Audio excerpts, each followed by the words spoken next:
사람들은 누구나 복받기를 원합니다. 그렇다면 우리가 진짜 복 있는 이런 사람은 어떤 사람인가? 정말로 복받은 사람은 어느 사람인가? 우리가 이런 질문도 한 번 정도 우리가 해볼 필요가 있죠. 사람들은 흔히 이렇게 돈이 많은 부자들이나 재벌들을 복받은 사람이다 이렇게 말하기도 하고요. 또 우리 주변엔 많은 정치인들이 있습니다. 그런 가운데 이렇게 성공한 그런 정치인도 있죠. 이런 사람들을 보고 성공했다, 복받았다 이렇게 말하기도 하고요. 또 그런가 하면 대부분의 그렇지만 많은 분들이 지금 공부를 하면서 또 학위를 가지고 있고 또 유명해진 이런 학자들이 있습니다. 이런 사람을 우리가 복받았다 이렇게 말할 수도 있겠고요. 더 나아가서 수많은 이런 우리 자녀들이 이렇게 또 사실 그들을 바라고 또 자기들도 그런 사람 되기 원하는 우리 곁에 많은 이런 연예인들이 있습니다. 그런 가운데 특별히 이제 성공한 연예인들이 이렇게 있죠. 이런 여러 사람들을 보면서 정말 복받은 사람이다. 사람들의 기준으로 볼 때 정말로 맞지만 우리가 하나님의 말씀을 가지고 보면은 또 맞다고 우리가 보기도 어렵죠. 세상적인 복, 육신적인 복은 받았나 모르지만 그러나 영적인 복은 전혀 모르고 있고 또 세상 것은 가졌나 모르지만 이런 마음과 또 이런 정신 이런 부분에 진정한 참된 평안, 안식, 행복이 있는가 이런 질문에 대해서는 우리가 좀 생각을 해볼 필요가 있겠습니다.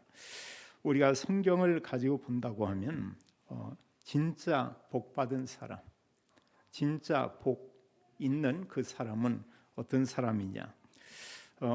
여러 가지가 있겠습니다만 가장 중요한 것은 예수님이 그리스도임을 이렇게 알고 또 믿어져서 하나님의 자녀된 그 사람이죠.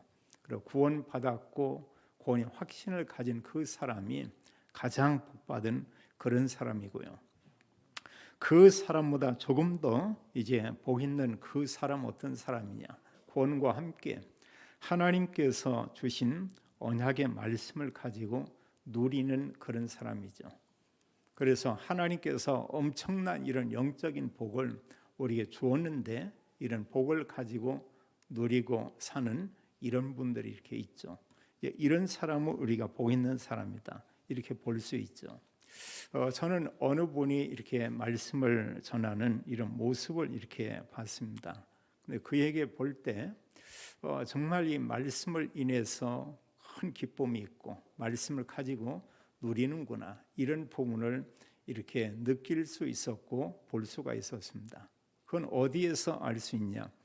전한 말 속에 그게 담겨 있었고요. 또 하나는 그의 표정 속에 정말 이 복음이 누려지는 이런 부분이 이렇게 느껴졌고 그래서 정말 한 주간 동안 그리고 요즘 이런 생활 가운데 하나님의 언약을 가지고 누리는 이런 모습을 이렇게 볼 수 있었습니다.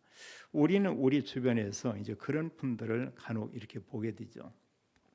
또 그런가 하면 그런 사람보다 더 정말 복을 받은 사람, 하나님의 언약 가지고 정말 최고의 이런 복을 가지고 누리는 그런 사람은 어떤 사람이냐? 하나님의 언약의 말씀을 성취시키는 그런 사람들이죠. 그래서 사실 말씀이 삶을 통해서 성취되고 있는 그 사람, 우리는 그들을 가리켜서 우리는 제자다 이렇게 말할 수도 있고요. 또 그들을 우리는 말하기를 또 일꾼이다 이렇게 얘기하고 있습니다. 그래서 사실 이제 하나님의 언약과 이런 영적인 축복을 가지고 다른 사람을 살리고 또 다른 사람의 이런 삶에 도움을 주고 또 복음으로 그 사람에게 답을 줘서 구원 얻게 하는 이런 일을 하고 있는 그런 사람들이 있죠. 그래서 가장 복 있는 사람은 구원받은 사람이요 하나님의 언약의 말씀을 가지고 누리는 사람이며 더 나아가서는 삶 속에 하나님의 말씀이 성취되는 그 중심에 있는 그 사람, 그들이 가장 복 있는 사람이다. 이제 우리는 그런 사람들을 일꾼이라고 하고 우리가 제자라고 이렇게 말하고 있죠. 오늘 우리가 읽은 성경의 이런 내용 가운데 바로 앞에 보면 초대교회 그리스도인들의 그 영적인 삶을 우리가 볼 수 있습니다. 정말 이 사람들은 복 있는 사람이었죠. 5장 42절은 말하기를 그들이 날마다 성전에 있든지 집에 있든지 예수는 그리스도라고 가르치기와 전도하기를 그치지 아니하니라 이랬습니다. 이들이 날마다 그랬어요.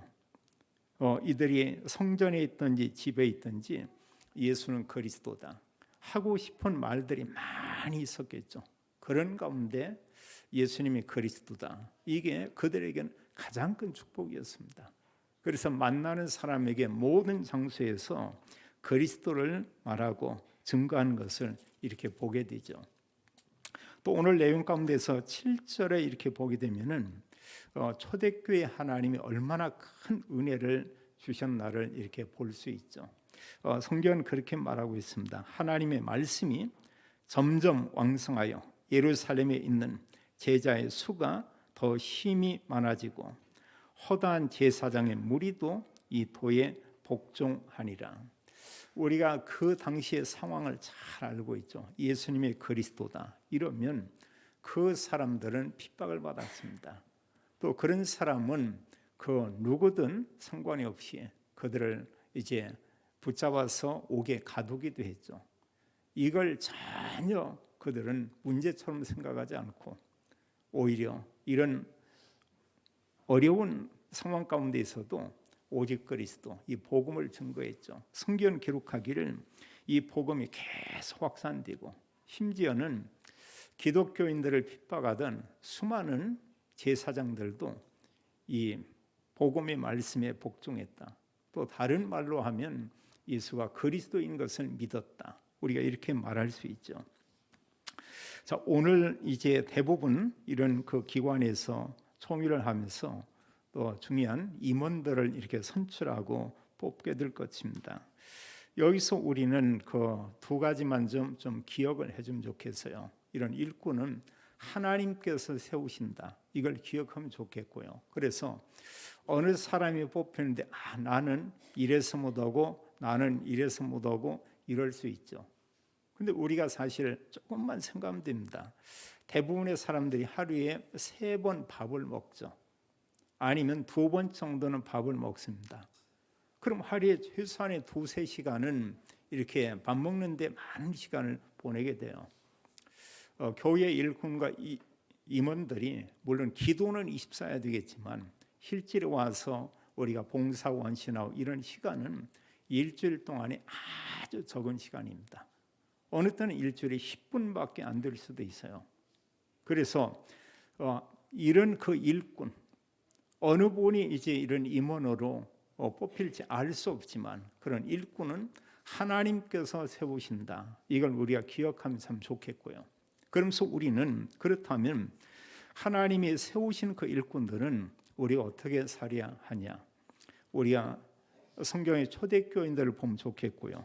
또 오늘 우리가 이 말씀 이렇게 보면서 기준은 우리가 오늘 성경에 나와 있는 이런 말씀처럼 우리가 그렇게 사람들 앞에서, 교회에서, 업 현장에서 우리가 살면 이렇게 되겠습니다. 또 중요한 것은 그런 일을 하는데 우리가 연약하기 때문에 우리가 하나님께 기도할 필요가 있죠. 이때 우리는 고백합니다. 나는 불가능이지만 하나님은 가능이다.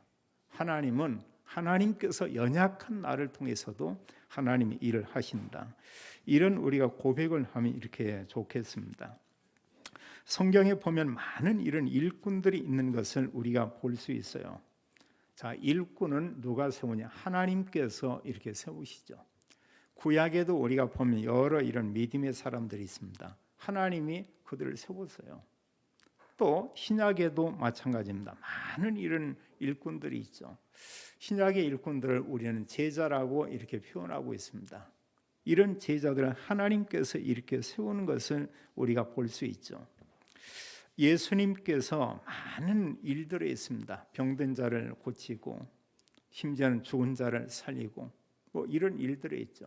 그런 공생의 사역 가운데서 예수님께서는 가장 중요하게 여긴 건 뭐였냐? 바로 제자였죠. 바로 제자입니다. 그럼 어떤 제자냐?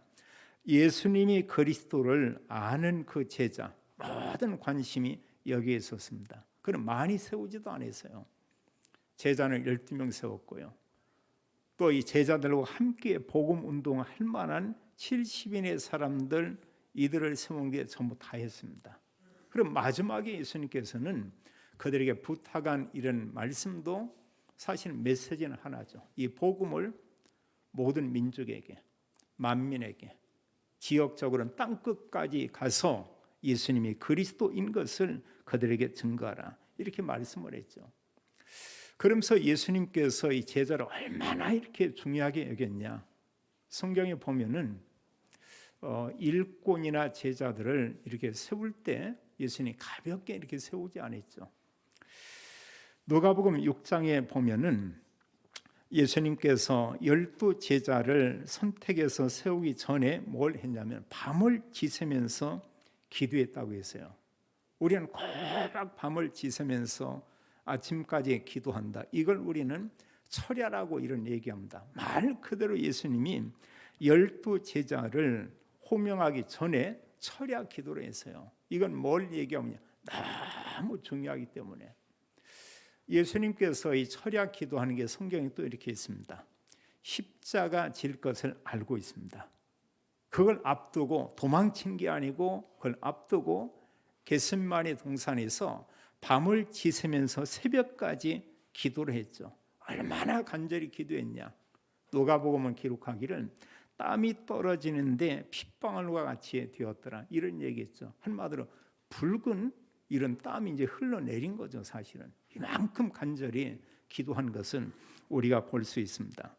철야 기도했다는 것은 뭐냐면 그만큼 일꾼과 제자가 중요하기 때문에 그런 기도를 하고요. 그러면서 12명의 제자 이름을 호명하게 되죠. 근데 예수님께서 제자들을 할 때 많은 사람 가운데 그 사람들 중에서 그냥 알아서 당신들이 뽑으세요, 이런 게 아니죠. 한 명 한 명을 지명해서 이렇게 불렀죠. 그걸 우리는 선택이라고 이렇게 얘기합니다. 주로 이제 민주주의는 여론에 의해서 어떤 일꾼이 세워지지만 사실은 성경에는 하나님께서 택했어요. 그래서 오늘 우리가 총회를 통해서 일꾼으로 뽑혀진 이 사람은 사람들에 의해서 세워졌다. 그것도 맞지만 그게 아니다는 것입니다. 하나님께서 여러 사람 중에서 나를 회장으로 또 아니면 또 거기에 이제 총무로 하나님 이렇게 세우셨다.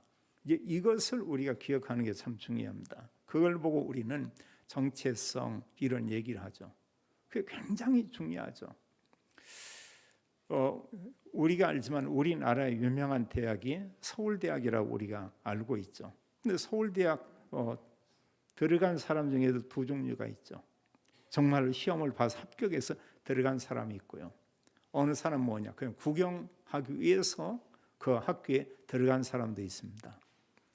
이제 아무리 안에 들어가서 30년을 구경했다고 해도 그 학교의 학생이나 졸업생은 아니죠. 자, 하나님께서 일꾼을 한 분 한 분을 지명해서 하나님이 이렇게 세우신다. 그걸 우리가 기억하면 좋겠고요. 예수님께서는 12 제자를 세우고 그들과 3년 동안 이렇게 동거를 했죠. 아예 그냥 산 겁니다. 같이 그 제자들과 이런 생활을 했죠.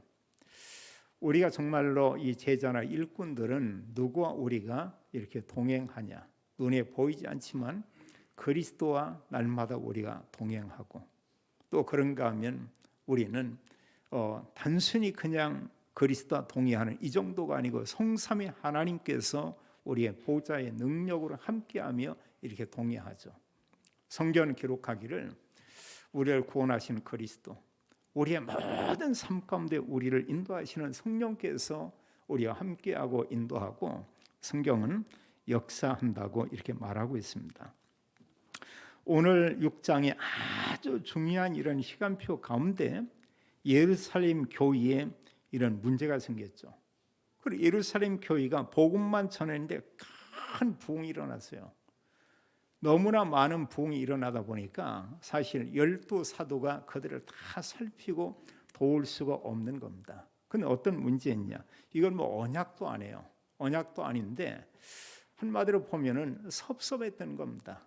거기에는 보면 이제 히브리파 사람들이 있고요. 그것은 그 본토에 살고 있는 유대인들이고, 또 여기 보면 헬라파 유대인에 대해서 나오고 있죠. 1절에 보면은요. 이것은 원래 이들은 히브리인들인데 이들이 이제 예루살렘에 어려움이 있고 또 여러 가지 이런 큰 사건들이 생길 때 이제 다른 나라로 이렇게 가서 살 수밖에 없었던 그 사람들이죠.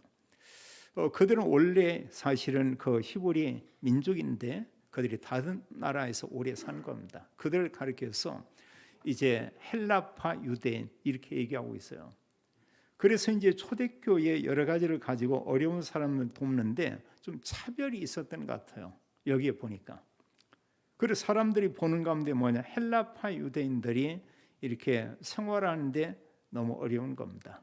그들이 볼 때는 이제 히브리파 유대인들하고 좀 다르게 구분을 하는 것 같다. 이제 이런 부분에 대한 원망이 있었던 것을 보게 되죠. 사도들이 그 말을 들었습니다. 정말 인도를 잘 받았어요. 사도들이 이런 부분에 대해서 변명하지 않았고 뭔가 설득하려고 얘기하지 않았고 그들의 말을 무시하지도 않았고 그 말을 그대로 들은 겁니다. 이것은 하나님의 이런 메시지다. 그래서 사도들이 결단한 게 어떤 결단을 하냐? 맞아. 우리가 정말로 하나님의 말씀 가지고 전하고 또 그런가 하면 복음 전하고 기도하고 이게 옳은 건데 너무나 사람들이 많이 몰려들다 보니까 그들을 돌보니라고 이런 부분이 소홀했던 것을 이렇게 보게 되죠. 그래서 교회 안에서 여러 사람 가운데 이런 일꾼을 선택해서 그들에게 안수하고 이런 일을 부탁하고, 그래서 성경 기록하기를 이제 그 사도들은 4절에 보면 오로지 기도하는 일과 말씀 사역에 힘쓰리라 이런 다짐을 하죠. 그리고 그 이후에 정말 이렇게 합니다. 하나님께서 당연히 예루살렘 교회에 성령으로 역사할 수밖에 없고요. 이런 가운데 하나님께서 또 이 교회가 계속해서 또 이런 확장이 되고 더 나아가서 하나님이 중요한 일을 이루시는 것을 우리가 볼 수 있죠. 너무나 많은 사람들이 믿고 있는데 이들이 어디에 머물러 있었냐? 예루살렘과 유다, 이게 전부 다 있어요. 성경은 말씀하기를 사도행전 1장 8절에 그들에게 언약의 말씀을 주었습니다. 오직 성령이 너에게 임하시면 너희가 권능을 받고 예루살렘과 온 유대와 사마리아와 땅끝까지 이르러 내 증인이 되리라. 이렇게 말씀을 했는데 이들은 뭐냐? 예루살렘과 온 유대와 여기까지만 이들이 생각하고 있었어요. 그게 사실 유대인들의 어떤 그 한계였었죠. 이들이 보면 선민 사상이 그들을 복음이라고 하지만 이 복음도 이 선민 사상으로 딱 이렇게 가둬버린 겁니다. 우리가 잘 알지만 하나님께서 그 틀을 완전히 깨트려 버리죠. 사도도 아니고 집사 중에 하나 빌립이 사마리아에 가서 복음을 증거하죠. 거기는 이방인이나 다를 바가 없습니다. 더 나아가서 사실 예루살렘 교회가 아니고 그 이후에 보면 이제 중직자들이 세웠던 이방의 한 지역의 교회, 안디옥 교회를 통해서 하나님은 전 세계에 복음을 증거하는 그런 일을 하는 것을 우리가 볼 수 있습니다. 오늘 성경을 통해서 우리가 볼 때요, 일꾼을 세우는데 아무나가 아니고 일꾼을 세우는 이런 기준을 이렇게 볼 수 있죠. 3절과 5절에 잘 나와 있습니다. 형제들아 너희 가운데서 성령 충만한 사람, 지혜 충만한 사람, 또 칭찬 듣는 사람, 또 5절에 보게 되면은 믿음 충만한 사람, 이런 사람들을 일꾼으로 세우라 이렇게 얘기했습니다. 그래서 오늘 우리가 기관마다 이런 일꾼을 세우는데 우리가 좀 기도할 필요가 이렇게 있죠. 하나는 뭐냐면 하나님이 세운다. 이게 중요해요. 근데 하나님은 일꾼을 세우면서 너희들끼리 돌아가면서 이렇게 해먹어라. 이렇게 말하지 않았죠.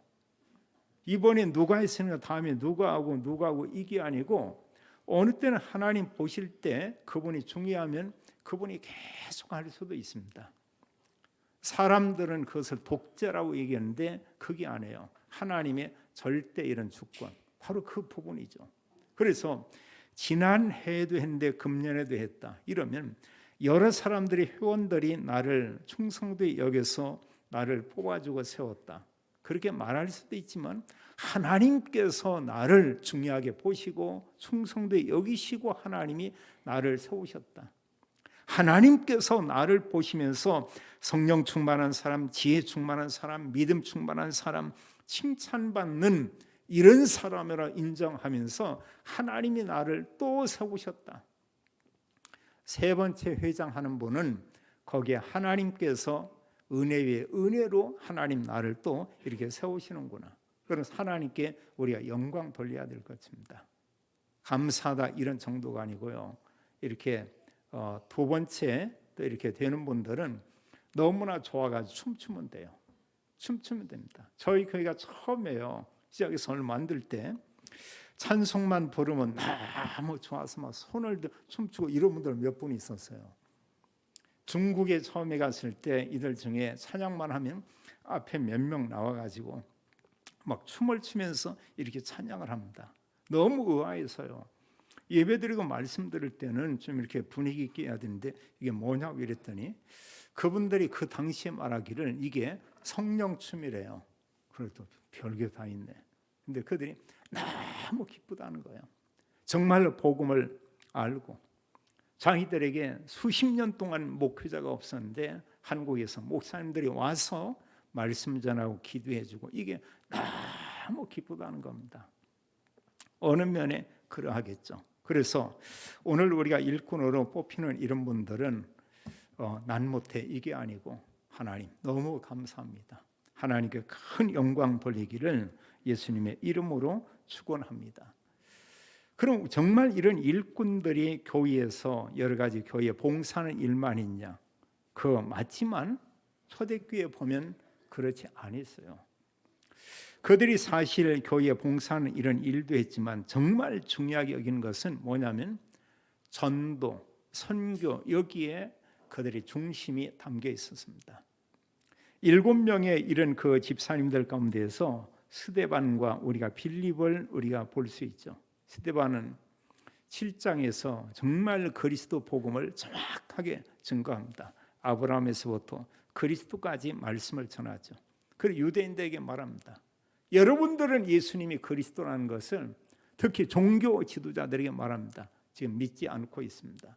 하나님 믿는다고 말하고 있지만 그 하나님께서 보내신 그리스도를 여러분들은 믿지 않습니다. 누가 그리스도냐? 예수님이 그리스도입니다. 이 복음 전하죠. 순교당합니다. 빌립은 사마리아에 가서 예수님이 그리스도인 것을 또 증거하게 되죠. 또 우리가 여기에 중요한 부분을 보게 됩니다. 이런 7 집사님들뿐만이 아니고 그 당시에 모든 구원받은 그리스도인들이 뭘 했냐? 5장 42절의 말씀처럼 이들이 날마다 성전에 있든지 집에 있든지 예수는 그리스도라고 가르치고 전하기를 그치지 아니했다. 이렇게 말하고 있어요. 이게 초대교회 그리스도인들의 삶이었습니다. 또 당연히 이런 언약을 가진 중직자들 복음 전할 수밖에 없죠. 사도들 생명 내놓고 예수님이 그리스도였다. 이 복음을 증거하는 것을 우리가 볼 수 있습니다. 그럼 두 번째로요. 그 일꾼들이 선택이 되면 일꾼들이 할 일이 뭐냐? 우리가 어떤 하나님의 일을 하는 데는 중요한 게 뭐냐면 영적인 힘이 있어야 돼요. 그게 없으면 사실 우리가 한계에 부딪히고요. 또 우리가 하나님의 일을 하는 데는 그냥 내 어떤 열심 가지고 물론 중요하지만 중요한 건 하나님 언약을 가지고요. 또 언약을 우리가 가지고 하되 어느 때 보면 구체적인 언약이 보이지 않을 때 있습니다. 이때 우리는 정말 하나님의 계획이 뭘까? 우리가 그걸 찾는 것이죠. 우리는 사실 하나님의 언약, 하나님 계획 어렵지 않게 금방 우리는 찾고 발견하죠. 왜냐하면 너무 메시지가 우리 메시지는 구체적이니까요. 구체적이면서 사실 너무 그 메시지 자체가 이렇게 또 단순하기도 합니다. 그리고 어렵지가 않아요. 그래서 우리는 먼저 이런 일꾼들이 해야 될 부분이 뭐냐면 가장 중요한 게 바로 예배의 이런 축복이죠. 사실 예배 놓치면 다른 거 다 놓치는 거예요. 가장 중요한 부분이 이 부분이죠. 우리가 이제 그 옷을 입으면 물론 이 자크도 있습니다만 단추를 이렇게 끼우기도 하죠. 근데 단추 이런 부분에 끼워야 될 자리에 끼우지 않고 하나씩 이렇게 밀려 끼우면 그 옷 자체가 아주 우습죠. 만약 그렇게 옷을 입고 나가면 다른 사람들이 다 쳐다볼 겁니다. 저 사람이 얼굴 보니까는 그냥 이렇게 정상 같은데 옷 입은 거 보니까는 이상한 거지. 어쩌면 조금 뭐가 이렇게 되는 거 아닌가? 이럴 수도 있겠죠. 우리가 뭐냐? 예배가 이만큼 중요하죠. 예배는 사실 알고 보면 하나님께 예배하는데 성령과 진리, 그리스도로 하나님께 예배하죠.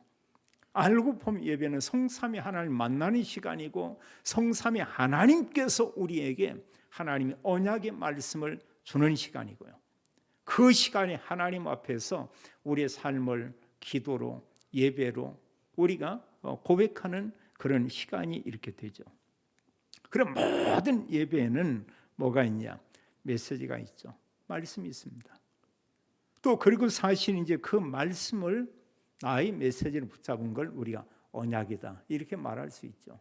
그럼 말씀 없이도 얼마든지 산다니까요. 그런데 말씀을 가지고 사는 사람하고는 다르죠. 또 이 하나님의 언약의 말씀을 가지고 우리가 기도한다. 이게 진정한 누리는 그런 삶이죠. 말씀을 정말로 받았고 말씀과 함께 내가 말씀에 집중하며 이런 기도하는 그런 시간이 있다. 그러면 그 사람 하나님께서 그분의 내면에 은혜 줄 수밖에 없어요.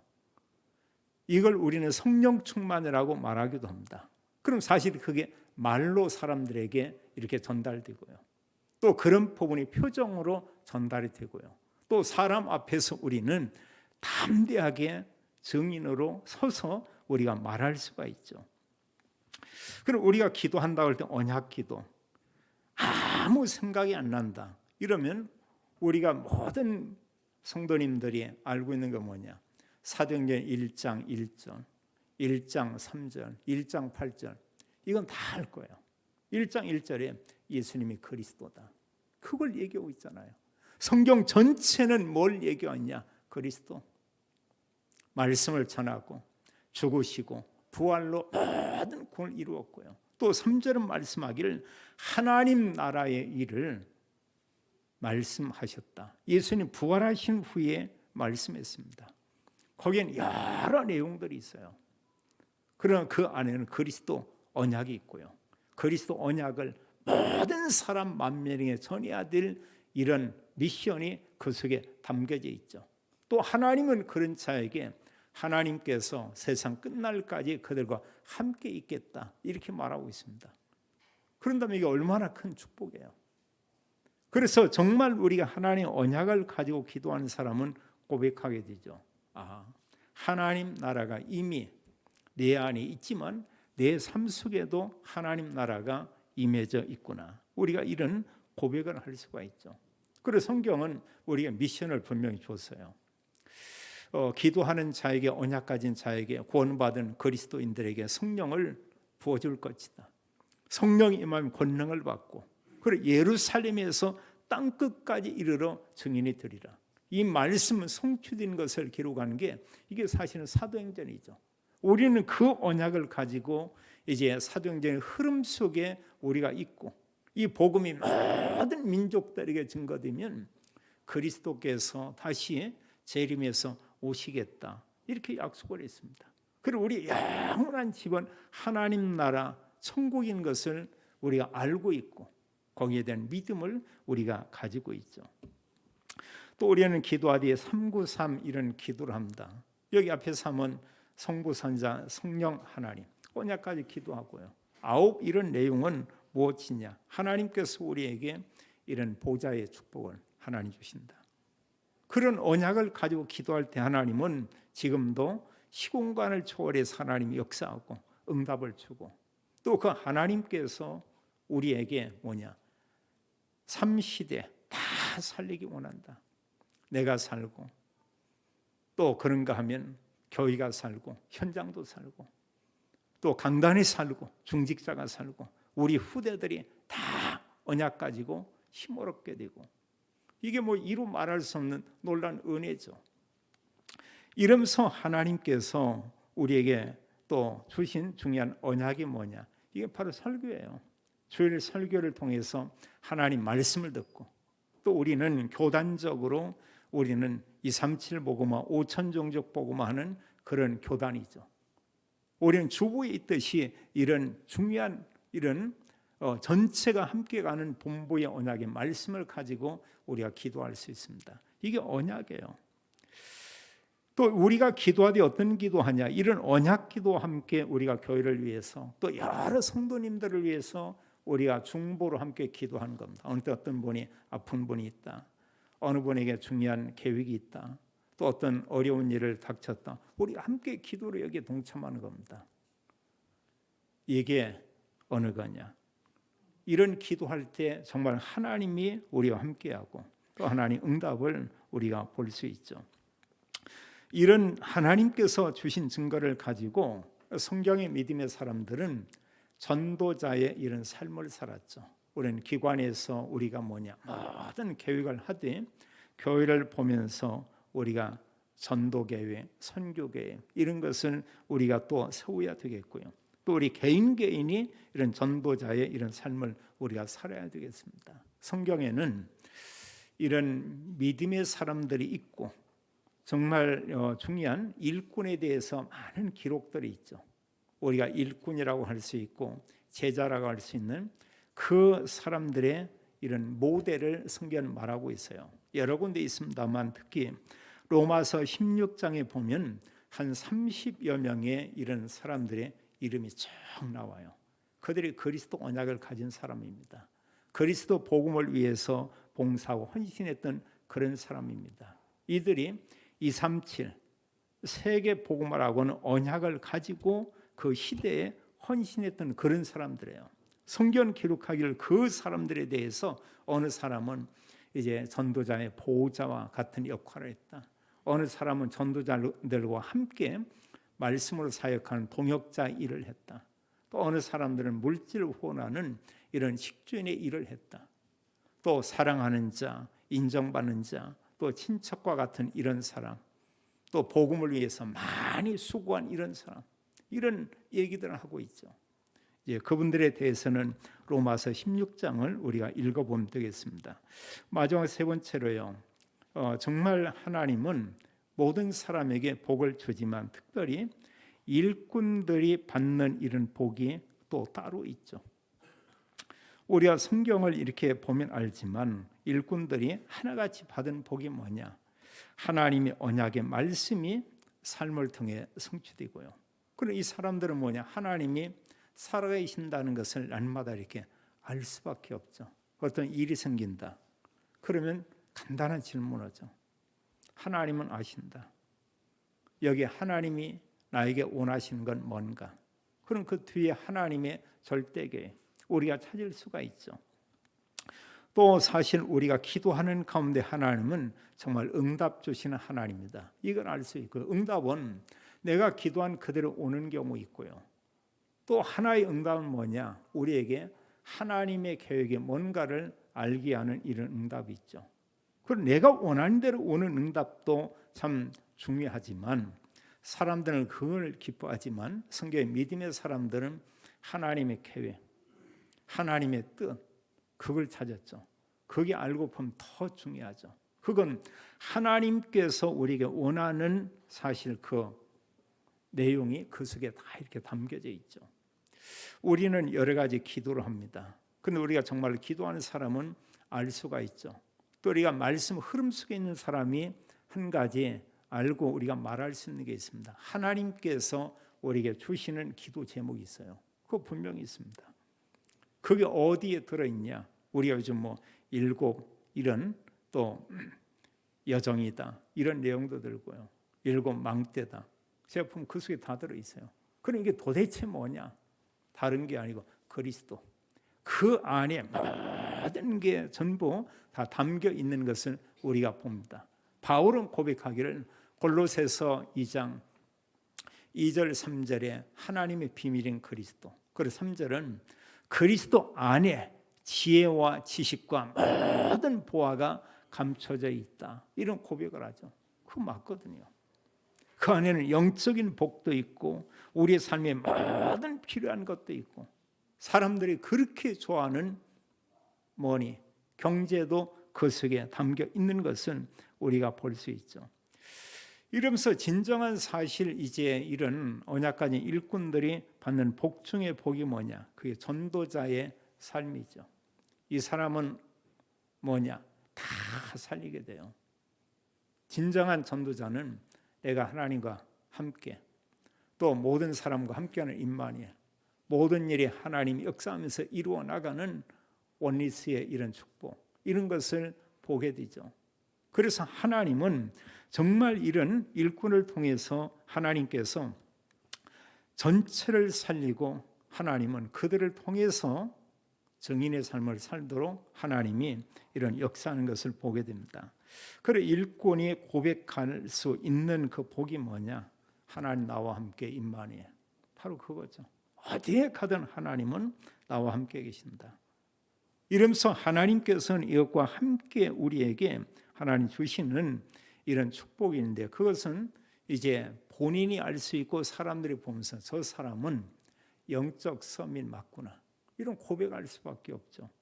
영적 서밋이 누구냐? 언약까지는 바로 일꾼이에요. 그래 하나님께서 이런 복음의 언약을 가지고 있을 때 영적 서밋으로 그의 하는 모든 일에도 하나님이 함께하면서 그에게 증거를 주는데 하나님이 또 기능 서밋으로 예를 들어서요. 어느 분이 지금 이 시장에서 노상에서 만약에 야채를 팔고 있다고 해보세요. 그래서 사람 만나는 사람마다 전도지를 주고 예수는 그리스도입니다.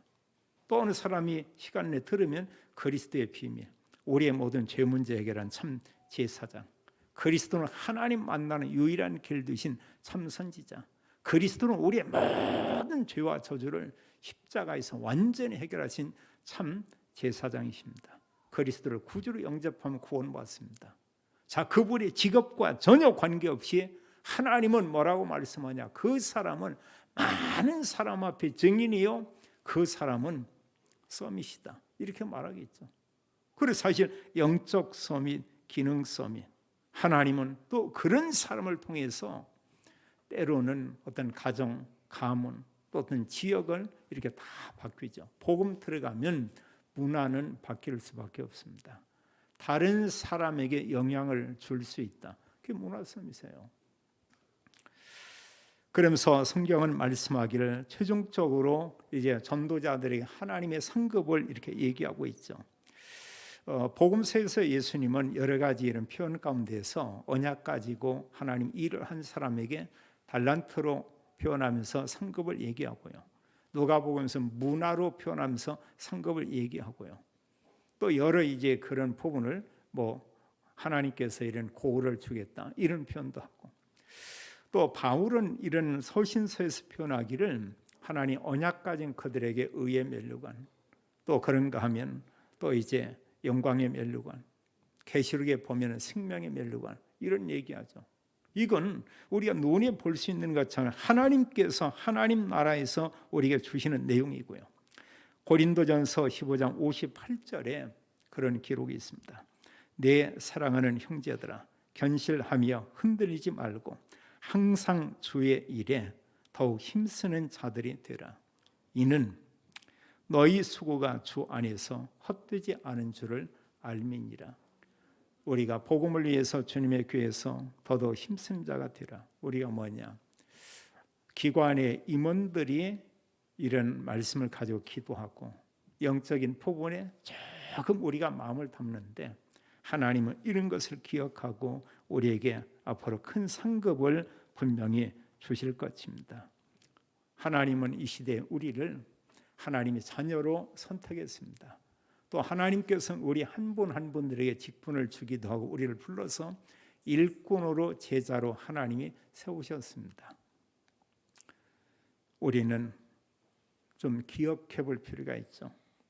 나와 함께 교회와 우리의 현장, 하나님 언약 가진 내가 아니면 그 흑암 가운데 있는 거기에 복음을 전할 자는 없을 수도 있습니다.